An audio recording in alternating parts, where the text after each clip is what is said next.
জনপ্রিয় অভিনেতা চঞ্চল চৌধুরী হঠাৎ করে তার ভারত সফর বাতিল করেছেন।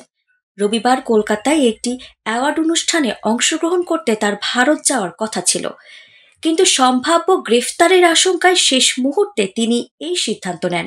ভারতীয় গণমাধ্যমে এমনটাই দাবি করা হয়েছে। গত 28 এপ্রিল চঞ্চল সহ 17 জন অভিনয় শিল্পীর নামে হত্যা চেষ্টা মামলা করেন ভাটারা থানা এলাকার এনামুল হক। গত রোববার দেশ ত্যাগের সময় বিমানবন্দর থেকে গ্রেফতার হন অভিনেত্রী নুসরাত ফারিয়া। মঙ্গলবার জামিন দেওয়া হয়েছে নুসরাত ফারিয়াকে। এদিকে নুসরাতের গ্রেফতারের পর নিজের ভারত সফর বাতিল করেছেন অভিনেতা চঞ্চল চৌধুরী। যদিও এই বিষয়ে এখনও চঞ্চল চৌধুরীর পক্ষ থেকে আনুষ্ঠানিক কোনো বিবৃতি দেওয়া হয়নি, তবে সোশ্যাল মিডিয়ায় এ নিয়ে আলোচনা একেবারে তুঙ্গে। চঞ্চল চৌধুরীর ভারত সফর ঘিরে ভক্তদের মাঝে ব্যাপক আগ্রহ ছিল, তবে সফর বাতিলের খবরে তার ভক্তরা হতাশা প্রকাশ করেছেন। বর্তমানে কিছু রাজনৈতিক ও পারিপার্শ্বিক কারণে দুই দেশের শিল্পীদের কাজ ও চলাফেরায় জটিলতার সৃষ্টি হচ্ছে। বিশেষ করে বাংলাদেশি শিল্পীদের ভিসা, কাজের অনুমতি ও আইনি জটিলতা নিয়ে একাধিকবার প্রশ্ন উঠেছে। তবে দর্শক ও সহশিল্পীরা আশা করছেন